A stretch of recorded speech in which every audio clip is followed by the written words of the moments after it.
Hello friends, welcome to our channel eyes Darbar. Discussion में बहुत बहुत स्वागत है। आज 31 अक्टूबर है और अच्छे अच्छे आर्टिकल हैं काफ़ी, उसको हम लोग डिस्कस करेंगे। तो देखते हैं आज क्या क्या डिस्कशन करना है। सबसे पहले हम लोग ऐसे राइटिंग की तरफ चलेंगे और ऐसे राइटिंग के लिए कोटेशन आपको डेली दिया जाता है। आई होप आप लोग उसको लिखते भी होंगे। तो आज का कोटेशन है, बी आर अम्बेडकर के बारे में जब भी आपको बताना होता है, उनके आइडियोलॉजी, उनके प्रिंसिपल्स के बारे में बताना होता है, तो पेपर 4 की बात करें जहाँ पर फिलोसफर के और थिंकर्स के बारे में पूछा जाता है या ऐसे राइटिंग में कई बार आपसे पूछा जाता है, तो वहाँ पे आप इनके कोटेशंस को यूज़ करते हुए इनके जो व्यक्तित्व हैं, इनकी पर्सनालिटी को डिस्क्राइब कर सकते हैं। तो बी आर अम्बेडकर का क्या कहना था? We are Indians firstly and lastly. बहुत सारे लोगों के मन में अलग अलग भ्रांति होती है। गांधी जी को लेकर के अलग अलग भ्रांति है, या बी आर अम्बेडकर साहब को लेकर के लोगों के मन में अपने विचार होते हैं। तो एक चीज़ मैं आपको बताना चाहूँगी कि जब आप यूपीएससी के प्रिपरेशन में हैं, तो आपको ये देखना है कि इनकी एग्जैक्ट फ़िलॉसफीज़ क्या थी। आपको उसके लिए पढ़ने को कहा जाता है, रिसर्च करने को कहा जाता है। Research in the sense not in a big manner but in a slight manner. तो वो रिसर्च हमारा यही, इनके जो कोटेशंस होते हैं, इनकी जो बुक्स होती हैं, उनका क्या आधार है, उन पर उन्होंने क्या लिखा है, महिलाओं के बारे में क्या राय थी और कैसे महिलाओं के अपलिफ्टमेंट के लिए इन्होंने योगदान दिया है। कई सारे लेजिस्लेशन ये लेकर के आए थे। तो ये सारी बातें हमें मालूम होनी चाहिए और इन्हीं कोटेशंस और इनके द्वारा लाए गए कानून, इनके द्वारा कही गई बातों से ही हमें इनके बारे में पता चलता है। ठीक है, तो आप यूज़ कर सकते हैं अम्बेडकर साहब के इस कोटेशन को, इस लाइन को, we are Indians firstly and lastly. ठीक है, और यहीं पर एक सवाल है जो मैं आप लोगों से करना चाहती हूँ। We are planning to come in live session, right? तो ये जो डिस्कशन है, जो रिकॉर्डेड आप लोग सुनते हैं, अगर हम लोग इसको लाइव करें तो कैसा रहेगा? आप लोग कमेंट करिएगा, क्योंकि ऑब्वियसली व्यूज़ तो बहुत कम मिल रहे हैं एंड उसको बढ़ाने के लिए भी मैं कोशिश कर रही हूँ लगातार। जो लोग सुन रहे हैं अभी डिस्कशन को और वो अगर चाहते हैं कि लाइव ज़्यादा अच्छा हो सकता है, तो आप लोग ज़रूर बताइएगा कमेंट में। और कुछ लोग सजेशन दे सकते हैं, टाइमिंग का सजेशन दे सकते हैं। हाँ, आफ्टर 10 AM के बाद का आप दें, 10 बजे के बाद ही मैं लाइव हो सकती हूँ। तो आप उसका एक जो भी सुटेबल टाइम है उसमें से कॉमन देखा जाएगा और सुटेबिलिटी के हिसाब से लाइव में आने की पूरी कोशिश कर रही हूँ जल्दी से जल्दी। ठीक है, तो आइए आगे बढ़ते हैं और आज हम लोग डिस्कशन करते हैं। 3 आर्टिकल है, बहुत अच्छे अच्छे आर्टिकल हैं। पहला जो आर्टिकल है दैट इज़ स्टिल हेजी। तो आप लोगों ने ये न्यूज़ पढ़ा होगा, राइट? अगर आपने नहीं पढ़ा है तो मैं आपको बता दूं कि एक ऑर्डिनेंस लाया गया है और ऑर्डिनेंस में एक नया कमीशन बनाया गया है, एक अलग से बॉडी बना दी गई है जो दिल्ली, एनसीआर और बाकी के जो रीजन हैं, एनसीआर से और उससे लगे हुए जो रीजन हैं, जहाँ से कि पोल्यूशन, एयर पोल्यूशन के लिए बहुत आप कह सकते हैं वल्नरेबल या प्रोन मान सकते हैं कि पूरी तरीके से वहीं से एयर पोल्यूशन उठता है और दिल्ली में इतने जो एयर क्वालिटी ख़राब हो जाती है उसका कारण होता है। जैसे यहाँ पे मैं स्टबल बर्निंग की बात कर रही हूँ। जैसा कि आपको मालूम है, पंजाब, हरियाणा ऐसे क्षेत्रों में इस समय में खास करके जो पराली जलाए जाते हैं उसकी वजह से दिल्ली का मौसम बहुत ख़राब हो जाता है। तो उसके लिए एक अलग से कमीशन ही बना दिया गया है, ठीक है, अभी ऑर्डिनेंस ला करके, और उनको काफ़ी अधिकार देने की भी कोशिश की गई है। ठीक है, अब इसका क्या कॉन्सिक्वेंस है, ये कितना सही है, कितना गलत स्टेप है, इसके बारे में आर्टिकल में डिस्कस किया गया है। So let's start. देखिए, आपको बैकग्राउंड समझ में आ गया जो भी मैंने यहाँ पर आपको बताया है। अब देखते हैं कि आर्टिकल में क्या कहा गया। आर्टिकल में पहले तो शुरुआत में वही वाली बात की गई है कि एनसीआर के रीजन में पोल्यूशन को मैनेज करने के लिए एक इम्पॉर्टेंट मैनेजमेंट एजेंसी को क्रिएट किया गया है। ठीक है, और ये ऑर्डिनेंस के थ्रू किया गया है। इसमें क्या है, to cut through the smog that has been keeping in this date with capital's air with the unfailing regularity for over 10 years, defying a succession agencies and court order। तो आपने देखा कि इसको ख़त्म करने के लिए, ये जो भी इशू है यहाँ पर, स्मॉग का इशू है, पार्टिकुलेट मैटर्स का इशू है, इसको ख़त्म करने के लिए कई सारे आ चुके हैं, जजमेंट्स आ चुके हैं, डायरेक्शंस आ चुके हैं, एजेंसीज़ काम कर चुकी है, लेकिन अभी तक कोई सफल नहीं रहा है। और अब जाकर के एक नया कमीशन का भी गठन कर दिया गया और जिसको ये जिम्मेदारी दी गई है कि वो इस पूरे मामले की जांच करे और स्पेशली स्पेशली कोऑर्डिनेशन करे, क्योंकि इसके पहले जो दिक्कत थी वो क्या थी, लैक ऑफ कोऑर्डिनेशन की ही थी। समहाउ एनसीआर रीजन में एयर पोल्यूशन को क्लियर करने में लैक ऑफ कोऑर्डिनेशन सामने आ रहा था, जिसको कि ख़त्म करने के लिए 18 मेंबर की एक बॉडी बनाई गई है। ध्यान दीजिएगा, 18 मेंबर की एक बॉडी बनाई गई है, will bring together centre, state and other stakeholder. यहाँ पे किसको किसको साथ में लाया जाएगा? देखिए, जो मैं अंडरलाइन कर रही हूँ ना, ये बहुत अच्छे अच्छे फैक्ट्स हैं जो आपको अपनी कॉपी में लिख लेना है। आंसर राइटिंग में आप काम ला सकते हैं इसको। इसमें सेंटर, स्टेट और अदर स्टेक होल्डर को एक साथ एक प्लेटफॉर्म पर लाया जाएगा, और ये 18 मेंबर की बॉडी है। इसका पूरा का पूरा अटेंशन कहाँ पर होगा? जो एनसीआर रीजन में एयर की क्वालिटी है उसको ठीक करने का है। And remain unfulfilled because the state government have not seen eye to eye. अब यहाँ पे अभी तक ये क्यों नहीं फुलफिल हो पाया? बिकॉज ऑब्वियसली कोऑपरेशन नहीं मिलता है पूरी तरीके से। उसके भी अलग कंसर्न्स होते हैं, कई इश्यूज होते हैं। सुप्रीम कोर्ट ने भी मैंडेट दिया था, आपको याद होगा, ईपीसीए। और आपको बता दें कि ईपीसीए भी अब ख़त्म हो गया है इसके आने के बाद। सीपीसीबी भी काफ़ी काम कर चुकी है, कई इंडेक्स को निकाल चुकी है। जैसे आप जानते हैं पिछले 2-3 सालों में सीपीसीबी ने बहुत काम किया है, स्पेशली दिल्ली में एयर क्वालिटी को ठीक करने के लिए। लेकिन सक्सेसफुल अभी तक जो कहते हैं पूरी तरीके से वो कोई नहीं रहा है। Much will however depend on the way agencies working protocol. Already there are fear that a body helmed by the bureaucrat may not significant departure from the past। ठीक है, तो अब देखते हैं हालांकि आगे क्या होता है। और इस कमीशन ने, जो नया कमीशन बनाया गया है, उसने सुपरसीड किया है किसको? ऑल एग्जिस्टिंग बॉडी, जो बड़ी बड़ी बॉडी थी, यहाँ तक कि सीपीसीबी, सुप्रीम कोर्ट का जो मैंडेट है ईपीसीए, तो सीपीसीबी अब इसके अंदर में आ जाएगी, सुपरसीड करेगा ये। इसके अलावा जितनी भी पोल्यूशन मिटिगेशन को लेकर के एजेंसीज़ हैं उसको सुपरसीड करने की शक्ति है इस कमीशन के पास। 22 साल का जो एक ऑर्डर था, इतना पुराना ऑर्डर ईपीसीए, उसको डिसॉल्व कर दिया गया after making this commission. So now had been the constraint by the lack of enforcing capacity, the new commission will reportedly have more power। क्या कहा जा रहा है? जो नया कमीशन बनाएगा उसको ज़्यादा अधिकार दिए गए हैं। ठीक है, कैसे? कॉन्स्टिट्यूशन के ज़रिए अभी ऑर्डिनेंस ला गया, बाद में इसको बिल ला करके और इसमें अमेंडमेंट किया जाएगा। सो यहाँ पे किस किस चीज़ का ध्यान रखा गया है? That the reportage show that it's their impracticability, insensitivity to the ground reality and not enforceability deficit. ध्यान दीजिएगा, ये बहुत इंपॉर्टेंट पॉइंट है। आपने एक और कमीशन बना दिया। देखिए, पॉजिटिव तो कई सारे हैं कि अच्छा कमीशन बना है, अब स्पेशली इसके लिए काम करेंगे, लैक ऑफ कोऑर्डिनेशन को ख़त्म करेंगे। उसके बाद इसमें सेंटर, स्टेट और अदर स्टेक होल्डर को एक साथ एक प्लेटफॉर्म पर लाया जा पाएगा।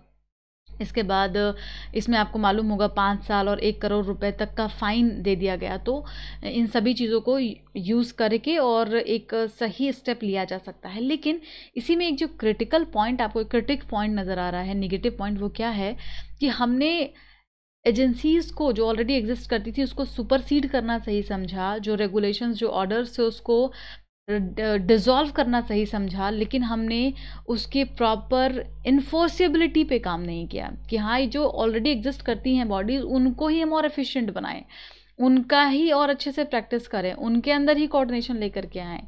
तो हमने ये ना करते हुए बल्कि उनको एक और हमने ऑर्गेनाइजेशन क्रिएट कर दिया और थोड़ा सा ब्यूरोक्रेसी को यहाँ पे बढ़ावा दे दिया। तो ये इसका कुछ नेगेटिव पॉइंट है जो आप यूज़ कर सकते हैं आंसर राइटिंग वगैरह में। And that new agency could mean more of the same have gained ground because Thursday's ordinance talk about the 1 crore and 5 years imprisonment। ठीक है, 1 करोड़ तक का फाइन है, 5 साल तक की जेल भी हो सकती है वायलेटर्स के ऊपर, अगर आप नहीं मानते हैं सरकार की बात। तो कंक्लूजन में कहा जा रहा है the NCR's pollution problem are complex। बहुत कॉम्प्लेक्स है ये प्रॉब्लम। आपको लगता है ये बहुत आसान प्रॉब्लम है, सिर्फ पंजाब में पराली जलाने की वजह से पोल्यूशन हो रहा है, ऐसा नहीं है। इसके कई सारे कारण हैं, बहुत कॉम्प्लेक्स है ये। इसमें जो ट्रांसपोर्ट है उसका भी बहुत बड़ा योगदान है। आपको याद होगा जब लॉकडाउन था तो किस तरीके से दिल्ली की एयर क्वालिटी बहुत अच्छी हो गई थी, कुछ और था या ना था। सो पर्सनल व्हीकल्स से जो निकलने वाला धुआं है क्योंकि पर्सनल व्हीकल्स बहुत ज़्यादा इस्तेमाल करते हैं लोग। एग्रीकल्चर प्रैक्टिस जो होती हैं नेबरहुड कंट्रीज़ में, नेबरहुड स्टेट में, उसकी वजह से जो प्रॉब्लम्स होती हैं। और रीजंस, जोग्राफ़ी, एक जोग्राफिकल यहाँ पे कॉज भी है जिसकी वजह से भी ये पोल्यूशन क्रिएट होता है, अगर आपको मालूम हो, आपने पढ़ा होगा। तो ये 3 तरीके के कारण, या इससे भी और आप और एस्पेक्ट सोच सकते हैं। ये तो राइटर ने अपने एक दायरे में लिखा है, आप और भी सोच सकते हैं कि क्या और कारण है pollution के पीछे का. So while coordination between the authorities is no doubt a precondition for clearing the air, these have to be founded on the policies that enable behavioral changes, ones that facilitate greater use of public transport and insensitize the farmer to give up stubble burning. क्या कहा जा रहा है? तो अब देखिए यहाँ पे हमें बिहेवियरल चेंज को लाने की ज़रूरत है. आप लोग पब्लिक ट्रांसपोर्ट के ऊपर फोकस नहीं कर रहे हैं. आपको ये भी देखना चाहिए ना कि अगर पब्लिक ट्रांसपोर्ट है तो आप उसको यूज़ कीजिए. आप क्यों अपनी गाड़ी से ही आपको जाना है? अगर मेट्रो है, बसेस हैं, इसको यूज़ किया जाए. क्योंकि आपको बता दें कि डेवलप्ड कंट्री में लोग पब्लिक ट्रांसपोर्ट को यूज़ करना पसंद करते हैं, though they are very rich but still. But यहाँ पे मिडिल इनकम में यही प्रॉब्लम होती है.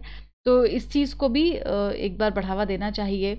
हमें फार्मर्स की तरफ से भी इंसेंटिवाइज नहीं होना चाहिए. मतलब आप एक तो आपने उनको फार्मर्स को आप इंसेंटिवाइज कीजिए कि अगर वो स्टबल बर्निंग छोड़ते हैं तो उनका क्या फ़ायदा होगा. ध्यान दीजिएगा, यहाँ पे इंसेंटिवाइज के साथ सेंसिटिविटी की भी बहुत ज़रूरत है. दोनों चीज़ ध्यान में रखना है. आप फार्मर्स को एक ये मत समझिए कि वो पोल्यूटर्स हैं. Farmers are not polluters. उनका तो वो प्रैक्टिस है, सालों से चला आ रहा है. उन्होंने तो ऐसे ही अपने काम को किया है. अभी हमें उनके बिहेवियर में बदलाव लाने की ज़रूरत है. हमें उनको इंसेंटिवाइज करना होगा. हमें उनको ये बताना होगा, जैसे कि उड़ीसा में का स्कीम चलाया गया था लोकल लेवल पे, कि वहाँ पे जो स्टबल बर्निंग होती है, स्टबल्स को अगर आप एक पर्टिकुलर जगह बना दिया गया है कि वहाँ पे आप भेजते हैं तो आपको पैसे मिलेंगे उससे. तो ऐसे ही अगर कॉन्सेप्ट हम पंजाब, हरियाणा, यूपी वाले क्षेत्रों में भी लाएं तो इससे काफ़ी ज़्यादा फ़ायदा होगा. किसानों का भी फ़ायदा होगा, उससे पॉल्यूशंस भी कम होगा, और फार्मर्स की जो प्रॉब्लम्स हैं हम उसको भी एड्रेस कर पाएंगे. साथ में जो एनवायरमेंटल कॉज है उसको भी हम ख़त्म कर पाएंगे. तो यहाँ पे ये जो हम फ़ाइन को लेकर के आए हैं, हम इम्प्रिजनमेंट को लेकर के आए हैं, इसके साथ साथ छोटे छोटे बदलाव को भी लाना बहुत ज़रूरी है. ठीक है, तो आपको आई होप पूरा एक एस्पेक्ट मिल गया होगा कि अगर क्वेश्चन पूछा जाता है इस टॉपिक पर, आई विल ट्राई कि मैं इस पर क्वेश्चन दूँ आपको. मैं ग्रुप में शेयर करूँगी आज क्वेश्चन. ठीक है, मैं अभी थोड़ा सा जल्दी में क्वेश्चन फॉर्म नहीं कर पाई, तो मैं आपको क्वेश्चन ग्रुप में शेयर करूँगी. आप लोग ट्राई कीजिएगा इसका आंसर लिखने का, बिकॉज बहुत अच्छे अच्छे फैक्ट्स आपको यहाँ बताए हैं मैंने. आई होप आप लोग लिख पाएंगे.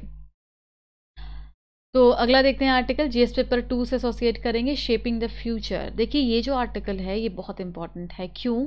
क्योंकि इस आर्टिकल में आपको बहुत सारे फैक्ट मिलने वाले हैं. ठीक है, जो लोग आंसर राइटिंग करते हैं उनको फैक्ट की क्राइसिस का एहसास होता होगा जब आप आंसर लिखने बैठते हैं और आपको लगता है आपको कुछ आ ही नहीं रहा, आपको बस ऐसे ही सुपरफिशियल सा स्टेटमेंट याद आ रहा है, बट उसको सपोर्ट देने के लिए कोई फैक्ट याद नहीं आ रहा, कहाँ पर क्या हुआ, कौन सी मीटिंग हुई, कौन सा आपस में कौन सी एक्सरसाइज होती है. तो ये जो आर्टिकल है ये आपको पूरी तरीके से एक वो पूरा डायग्रामेटिक स्ट्रक्चर प्रोवाइड करेगा जिसमें कि आपको कई सारे डाटा एंड फैक्ट मिलने वाले हैं. ओके, इंडिया और यूएस के रिलेशन की हम बात करने जा रहे हैं. जैसा आपको मालूम है 2+2 मिनिस्ट्रियल डायलॉग कंडक्ट किया गया था दिल्ली में, न्यू दिल्ली में. ये एक क्वेश्चन भी बन जाएगा प्रीलिम्स के लिए, तो ये भी आपको याद रखना है. ओके, और इसमें क्या साइन किया गया आपको याद है? बेका, BECA, एक बहुत इंपॉर्टेंट एग्रीमेंट. एक और एग्रीमेंट आप ऐसे कह सकते हैं, दोनों देशों के बीच में एक और एग्रीमेंट साइन हो गया. क्योंकि 2016 फिर 18 और फिर 20 में लगातार हमने एग्रीमेंट्स को साइन किया है दोनों देशों के साथ. और ये जो basic exchange and cooperation agreement है इसको भी फाइनली साइन कर दिया गया. 10 साल के लिए ये वैलिड रहेगा. इसमें क्या होगा, इम्पॉर्टेंट इन्फॉर्मेशन, जो जोग्राफिकल इन्फॉर्मेशंस हैं डिफेंस के पर्सपेक्टिव से, उसको इंडिया एक्सेस कर सकता है. यूएसए बहुत बड़ा यहाँ पर अचीवमेंट आप इसको मान सकते हैं, क्योंकि जो हमारा पूरा टेरेनियन रीजन है, जो सिक्योरिटी के पर्पस से जहाँ पे जोग्राफिकल कॉन्फ्लिक्ट चल रहे हैं, बॉर्डर एरिया में जो प्रॉब्लम चल रहा है, उसमें हमें काफ़ी मदद मिल जाएगी इस एग्रीमेंट के बाद। ठीक है, तो इस तरीके से इंडिया और यूएस के बीच में एक और कदम डिफेंस और सिक्योरिटी के पर्पस से आगे बढ़े हैं, कोऑपरेशन को बढ़ाने की कोशिश की गई है। So, US-India defense relation to a major defense partnership in 2016। 2016 में भी एक कमेंडेबल एग्रीमेंट हुआ था। अगर आपको याद है तो आपको बताना है। यहाँ पे आपको थोड़ा सा हिंट भी मिल रहा है, बट नाम एग्जैक्टली नहीं लिखा हुआ है इसमें।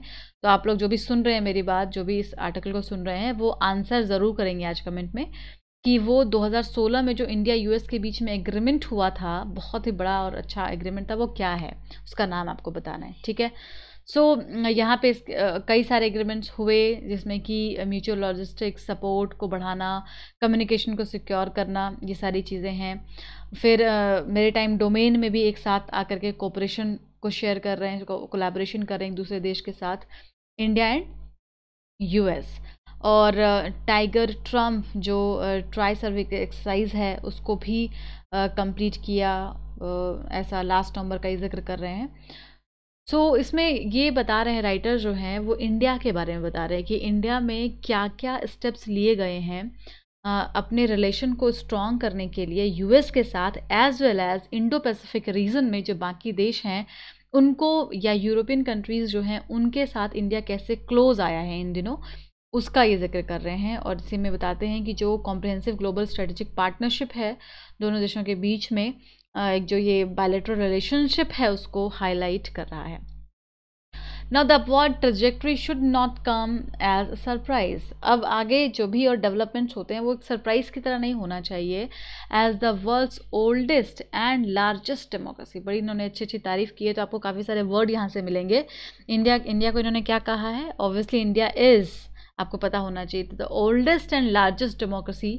एंड यहाँ पे ये एक्चुअली यूएस की बात करें, the US and India, the both are the oldest and largest democracy that have a special role among free societies. तो जैसा कि आपको मालूम है कि हमने जो ओपन मार्केट का कॉन्सेप्ट लिया है, या हमने इकोनॉमी को ओपन करने की बात सोची है, ये हम कहाँ से, किस आइडियोलॉजी से इन्फ्लुएंस है, ये हम यूएस की ही जो आइडियोलॉजी है, कैपिटलिस्ट आइडियोलॉजी, उससे इन्फ्लुएंस हैं, और सोसाइटी को फ्री करने की तरफ आगे बढ़ रहे हैं, मार्केट को ओपन करने की तरफ आगे बढ़ रहे हैं। तो उसी चीज़ को सपोर्ट करते हुए बहुत सारी बातें कर रहे हैं हम लोग। इसके कुछ डाटा फैक्ट्स हैं, उसको देख लेते हैं फटाफट। इंडो पैसिफिक रीजन का इन्होंने जिक्र किया। देखिए, इंडो पैसिफिक रीजन का सिग्निफिकेंस आपको अच्छे से पता होना चाहिए कि भारत के लिए जो इंडो पैसिफिक रीजन है क्यों इंपॉर्टेंट है। आपको याद होगा जब हम लोग स्टेप अप आईएएस चैनल पर डिस्कस कर रहे थे, तो हमने इंडो पैसिफिक रीजन पर एक बहुत अच्छा आर्टिकल डिस्कस किया था। किसी ने अगर नहीं सुना है तो वो जाकर एक बार सुन लीजिएगा। इंडो पैसिफिक रीजन पर एक बहुत अच्छा आर्टिकल आया हुआ था, लगातार आर्टिकल्स उस टाइम पे आ रहे थे, बिकॉज वो समय ऐसा था जब G7 की मीटिंग चल रही थी और G7 को G10 बनाने की बात चल रही थी, तब कई सारे आर्टिकल्स आए थे। ठीक है, सो यहाँ पे इंडो पैसिफिक में ऑब्वियसली कई सिग्निफिकेंस बहुत है, मैं आपको अपनी तरफ से बता रही हूँ। यहाँ आर्टिकल का ये मानना है कि सारी कंट्रीज़ जो हैं उनकी सॉवरेनिटी बहुत मैटर करती है, फ्रीडम ऑफ नेविगेशन होना चाहिए, सभी के पास फ्रीडम होना चाहिए, किसी भी एक कंट्री का डोमिनेंस नहीं होना चाहिए। इनडायरेक्टली हम बात कर रहे हैं चाइना की, जिस तरीके से इंडो पैसिफिक रीजन में चाइना का डोमिनेंस बढ़ता जा रहा है, उसको काउंटर करना बहुत ज़रूरी है। हालांकि उन्होंने डायरेक्टली ऐसा नहीं कहा है, उन्होंने कहा है कि इंडिया जो है अपने लाइक माइंडेड पार्टनर्स के साथ अपने रिलेशन को स्ट्रॉन्ग कर रहा है लगातार। ठीक है, यूएस के साथ रिलेशन को बढ़ाना, और जो भी लाइक माइंडेड नेशंस हैं उनके साथ अपने रिलेशन को ये स्ट्रॉन्ग कर रहे हैं, स्पेशली इंडो पैसिफिक रीजन में। And alignment exist not only in the concept but in are strategy. तो ये जो अलाइनमेंट है वो सिर्फ ये स्ट्रेटजिकली भी आगे बढ़ रहा है। डिफेंस में हम काफ़ी आगे बढ़ रहे हैं अगर दोनों देश की बात करें। इसके अलावा इंडिया के जो स्टेप्स रहे, इंडिया के स्टेप्स किस तरीके से रहे, एक तो इन्होंने आपस में लॉन्ग टर्म स्ट्रेटजिक कंपटीशन को री इमर्ज करने के लिए काम किया है, राइट। फिर जो कुछ चैलेंजेस थे, चैलेंजेस को कैसे काउंटर करना है, कैसे ख़त्म करना है, सिक्योरिटी को कैसे इन्हांस करना है, अलायंस को कैसे एक्सपैंड करना है इंडो पैसिफिक रीजन में, बाकी पार्टनरशिप को कैसे और स्ट्रॉन्ग बनाना है, इन सब के लिए काम किया जा रहा है लगातार। और इसी में एक स्टेप जो भारत सरकार ने लिया था वो क्या था, एक तो एक्ट ईस्ट पॉलिसी जो भारत की है, एक्ट ईस्ट पॉलिसी, उसको कॉल किया गया और उसको प्रमोट करने के लिए सागर, आपको याद होगा सागर इनिशिएटिव को लॉन्च किया था, अनाउंस किया था प्रधानमंत्री नरेंद्र मोदी जी ने। और इसका फुल फॉर्म क्या है, security and growth of all in the region. तो बहुत इंपॉर्टेंट है ये सागर, याद रखिएगा। इस जब भी आप आंसर राइटिंग करें इंडो पैसिफिक रीजन में तो सागर का जिक्र हम कर सकते हैं कि जब हम इसके सिक्योरिटी सिग्निफिकेंस की बात करें तो वहाँ पे हम security and growth for all of all in the region की बात कर सकते हैं कि इंडिया इस कॉन्सेप्ट पर चलता है। और सागर का हिंदी में क्या मतलब है, देखिए इनका मतलब क्या है, the word for ocean, ocean को सागर कहा जाता है, जिसका मतलब होता है अ fitting allusion to India's status as the largest economy and military in the Indian Ocean region। तो इस तरीके से इन्होंने बहुत अच्छी अच्छी बातें कही हैं। एशियान सेंट्रलिटी को भी फोकस किया है, एशियान कंट्रीज़ के साथ कैसे रिलेशन को स्ट्रॉन्ग बनाना है। जापान, ऑस्ट्रेलिया, फ्रांस, यूएस के साथ कोऑपरेशन को इंडिया ने लगातार स्ट्रॉन्ग किया है। ये सब आपको लिखना है, राइट। क्वाड का जिक्र किया जा सकता है, क्वाड को भी बढ़ाने की बात चल रही है, क्वाड प्लस का जिक्र चल रहा है। मालाबार एक्साइज में फिर से ऑस्ट्रेलिया को इनवाइट किया गया है, ठीक है ना। तो ये कई स्टेप्स लिए गए हैं इन दिनों भारत के द्वारा भी, जो ये बताते हैं कि कैसे इंडिया खुद इन कंट्रीज़ के साथ आगे बढ़ चढ़ करके पार्टिसिपेट कर रहे हैं। इसकी कई और अपॉर्चुनिटीज़ भी इसका इन्होंने जिक्र किया है जो बहुत इंपॉर्टेंट है, हमें याद होना चाहिए ये सब लिखने के लिए। क्या क्या और अपॉर्चुनिटीज़ है, फर्दर अपॉर्चुनिटीज़ हैं फ्यूचर में, that is first is defence partnership, ठीक है। अब देखिए यहाँ पे आप चाहें तो उसका क्रिटिसिज्म भी निकाल सकते हैं, इसके लिए आपको सोचने की ज़रूरत है थोड़ी सी। यूएस की तरफ से लिखा जा रहा है, डिफेंस पार्टनरशिप पर फोकस किया जा रहा है, तो यहाँ पे अगर हम इसका क्रिटिसिज्म निकालें तो वो क्या है, लास्ट लाइन से आपको समझ में आ जाएगा। चलिए पहले ये आर्टिकल डिस्कस करते हैं, फिर आई विल टेल यू कि इसके क्या क्रिटिसिजम्स हैं। तो दूसरा है यहाँ पे साइबर सिक्योरिटी में, जाहिर तौर पर आपको पता है दिन ब दिन जो थ्रेट है साइबर को लेकर के वो हमारे यहाँ बढ़ता जा रहा है। हमारे को ऐसा प्रॉपर टेक्नोलॉजी नहीं है तो उसको एनहांस करने की ज़रूरत है, और इसमें हम अच्छा कोऑपरेशन कर सकते हैं इन कंट्रीज़ के साथ में। Also looking to expand the cooperative capacity building effort partners across the region and equipped with the needed to protect the sovereignty। sovereignty को protect करने के लिए अब ये हमारी मदद करना चाहते हैं, लेकिन आपको पता होना चाहिए कि भारत की जो आइडियोलॉजी है वो बिल्कुल क्लियर है कि हमारे जो इंटरनल इश्यूज़ हैं, मैटर्स हैं, उसमें कोई भी दूसरा देश इंटरफेयर नहीं कर सकता, ठीक है। तो हमारी ये पूरी पॉलिसी है कि you can't interfere in our internal matters और द पॉलिसीज़। तो सॉवरेनिटी को बचाने के लिए हम काफ़ी हैं, लेकिन हाँ, उसके प्रोटेक्शन के लिए obviously we need cooperation, help, diplomatic हमें दबाव बनाने की ज़रूरत पड़ सकती है, डिफेंस के सेक्टर में हमें ज़रूरत पड़ सकती है, इक्विपमेंट्स में हमें ज़रूरत पड़ सकती है। तो उसके प्रोटेक्शन के लिए हमें इन देशों के साथ कोऑपरेशंस को बढ़ाना चाहिए। And India's greater involvement in promoting maritime security in the Southeast Asia, including upholding international law, freedom of navigation, the South China Sea। तो साउथ चाइना सी में जिस तरीके से चाइना का डोमिनेंस बढ़ता जा रहा है, तो आपको नहीं लगता कि वो बाकी देशों के लिए भी उसके जो सिक्योरिटी है उस पर खतरा बनाए हुए है, और इसीलिए इंडिया अभी अपना लार्जेस्ट इन्वॉल्वमेंट कर रहा है उस रीजन में भी सिक्योरिटी को प्रमोट करने के लिए, मैरीटाइम सिक्योरिटी को बढ़ाने के लिए, ठीक है। अब देखिए लास्ट लाइन क्या बोलते हैं, finally we hope to deepen our interoperability with India through the sale of even more high end systems such as unmanned aerial system, fighter crafts, air and missile defence capabilities, ठीक है। वो चाहते हैं कि भाई भारत इन चीज़ों को और ख़रीदे, डिफेंस इक्विपमेंट्स को और लेकर के आए यूएस से। तो अब इस वाले पॉइंट से हम इसका क्रिटिसिज्म जो है वो खोल करके रख सकते हैं कि इस तरीके से भारत जो है हो सकता है कि इन यूएस पर अपने डिफेंस इक्विपमेंट्स के लिए बहुत ज़्यादा निर्भर हो सकता है।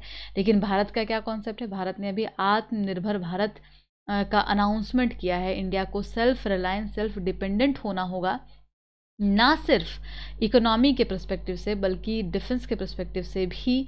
और जब हम ऐसा करेंगे तभी हम अपने यहाँ के जो इकोनॉमिक स्ट्रक्चर है, ग्रोथ है, उसको और आगे लेके जा पाएंगे। इसके आपका एक ये फैक्टर है नेगेटिव जो आप इसको लिख सकते हैं। ठीक है, तो कंक्लूजन में भी इन्होंने वही अच्छी अच्छी बातें की है। इसको देख के इसको लिखने के लिए आप इसमें से कुछ एक लाइन ले सकते हैं।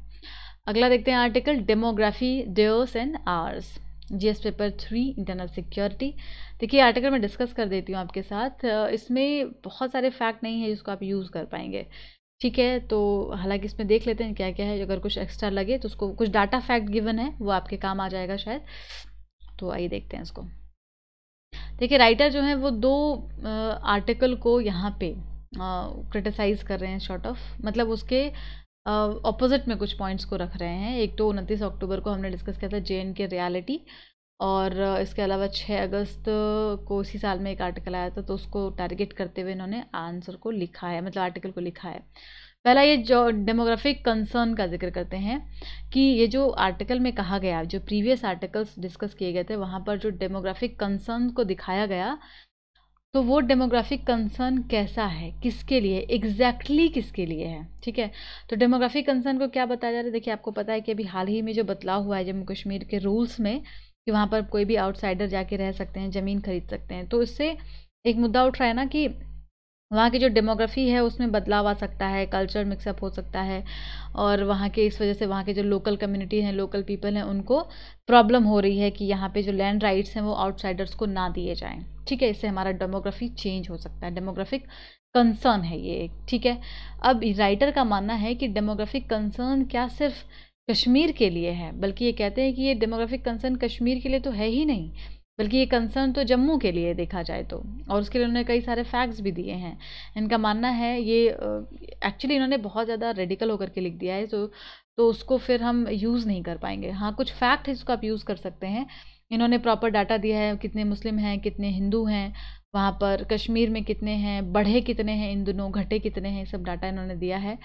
एंड उस आर्टिकल में जो उन्होंने डिस्कस किया था, उन्होंने वहाँ पे लद्दाख और जम्मू के बारे में डिस्कस नहीं किया, उन्होंने सिर्फ कश्मीर का जिक्र किया था कि वहाँ पर डेमोग्राफी कंसर्न है। बल्कि ये प्रेजेंट जो आर्टिकल हम डिस्कस करें इसमें राइटर का मानना है कि एक्चुअल में जो डेमोग्राफी कंसर्न है वो तो जम्मू और लद्दाख वाले रीजन में है। वहाँ पर जो मुस्लिम्स कम्युनिटी के लोग हैं उनकी संख्या बढ़ी हैं, जबकि हिंदू कम्युनिटी की संख्या कम हुई है ना। कश्मीर से पहले ही जो हिंदू कम्युनिटीज़ हैं उनको बाहर कर दिया गया था थ्रेटफुल तरीके से, और अब जम्मू रीजन में भी जो हिंदू के नंबर हैं वो कम हो रहे हैं। तो एक्चुअली में जो डेमोग्राफिक कंसर्न है वो जम्मू में ज़्यादा है, जिसका कि जिक्र नहीं किया गया था। और अभी जो पॉलिसी लेकर के आई है centre, and during 1 to 11 the population growth in Kashmir 25.8%, outpace Jammu 21.4%। तो पॉपुलेशन ग्रोथ कहाँ पर ज़्यादा हुआ है, कश्मीर में हुआ है in comparison to Jammu. Remember that Kashmir population growth is almost exclusively Muslim. तो कश्मीर में क्या है, सिर्फ और सिर्फ मुस्लिम्स हैं, लेकिन जम्मू में मिक्स्ड है सारा। तो ये एक एंगल दे रहे हैं कि डेमोग्राफी कंसर्न कहाँ पर जाता है। ठीक है ना, बाकी ये वाला जो फैक्ट है सब हम लिख सकते हैं कि किसी मीडिया के अकॉर्डिंगली क्या कहा गया, क्या एस्टिमेट किया गया है कि वहाँ पर अभी 10,000 of them are also says the significant public opinion they must leave, कि वहाँ पे जो लोग अभी रह रहे हैं उनको वहाँ से बाहर जाना होगा। जो रोहिंग्याज हैं उनको भी जम्मू में ही सेटल किया गया है। तो इस तरीके से ये पूरा जो आर्टिकल है उसको डिस्कस कर रहे हैं। इसके अलावा कुछ और फैक्ट्स उन्होंने डिस्कस किया है।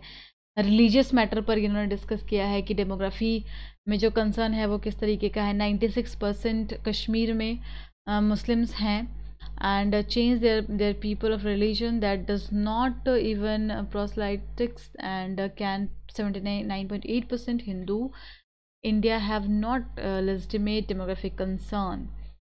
ठीक है, तो इन शॉर्ट मैं आपको बताती हूँ क्या यूज़ करना है, ये सब आप लोग देख लेंगे एक बार।